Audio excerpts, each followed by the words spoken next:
What's going on, Soul Tribe? I salute the divinity in you, and welcome to my channel, Alchemist. Justin here, and bringing another little nugget to add to the Soul Tribe archive. And in today's video, I'm going to be talking about Mercury in Taurus in the 7th house. And this is pretty cool because when we're talking about Mercury, Mercury is the planet of our forethought, of intelligence, of reasoning, of knowledge, communication, practical wisdom. And then you get into Taurus, which is ruled by the lovely Venus. So there's this creative, attractive quality that comes with the Taurus energy. And Taurus is the fixed earth sign of the zodiac. So there's this energy of the things that they build. They can build things of beauty that can last very long term when you're thinking about what Taurus. Taurus has the ability to, I feel, to be able to attract the future that they want. And with enough focus and enough drive, they'll get it done. And then you have the 7th house, which is a strong house, is one of the angular houses, opposite the ascendant. So this is someone who by whole sign would have a Scorpio rising. But the 7th house can deal with your marriages, or just marriage. I'm not assuming that you have many, but your marriage, your partnerships, whether that be in business, whether that be in mentor, teacher, anything along those lines.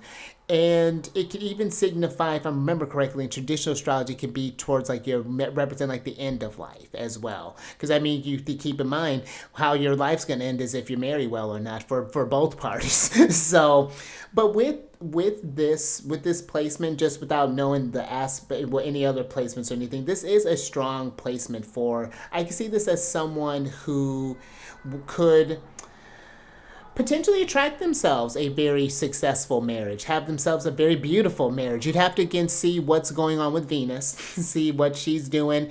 If Venus is in Aries, then maybe she might be having a bit of a harder time. There may be challenges as far as maybe wanting to have your own time, or maybe you want to focus more on your career as opposed to your relationship. That might be something to pay attention to.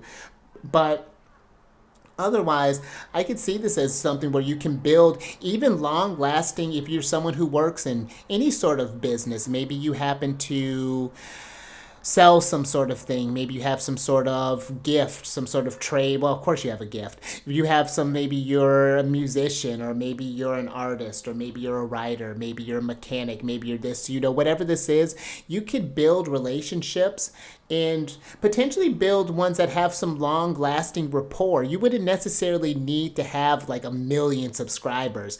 If you had even just 100 really loyal people that you stuck with, you could do a lot with that because you know them very well.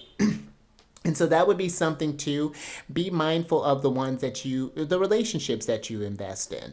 Make sure to check in with those. How does it feel like the reciprocity is there? Do I feel like I'm giving enough in this relationship? Do I feel like I'm receiving the same amount? How is that doing? Just doing regular check-ins with that as well.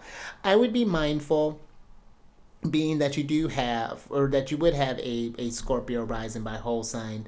I would be, because Scorpio is very intuitive, very sharp, can pick up the unspoken things. And so I'd be aware of any sort of like manipulations or anything along those lines that may be going on, and looking for things in relationships. Because I find where if you look for something, it's one thing if excuse me, there's been some sort of behavior that has signified that, and then just maybe just having a discussion. But I would be mindful of doing any sort of like behind, like any sort of like sneaky secrecy sort of things, because you start attracting that distrust in the relationship. It's going to be, you're pulling with Venus, you're pulling with, and we're talking Mercury. Your thoughts and your words are very powerful. So be mindful of what we're speaking about, of our relationships, of our marriages, because they may just come to fruition. I'll give you an interesting example. I know there's a story about, instead of someone I know, they got separated. They're in a partner separated, and then they got with someone else, but they still stayed in contact, and they the new partner kept making these jokes as far as like, oh, you're still in love with your ex, and then over time things started getting weird and something happened, but not between them. It was more so that something was started brewing there, and then they did end up getting back together. And so that's something where I'm just like, if you look for something, it'll be there for you, especially with fixed signs. So just be aware of any sort of like obsessive sort of tendencies in things along those lines. So but that's very interesting placement. I would actually, and I mean with all the placements, I would love to hear. But if you happen to have this placement or know someone who has this placement, leave a comment down in the description box. Well, what has been your experience with this energy? And I would love to hear about that. So maybe we'll start up a live. Let's get all the Mercury and Tauruses together and start up a live. But until next time, stay mindful out there. Keep raising that vibration through the roof. Seize the day and the night. And I will catch you on the next one. Later.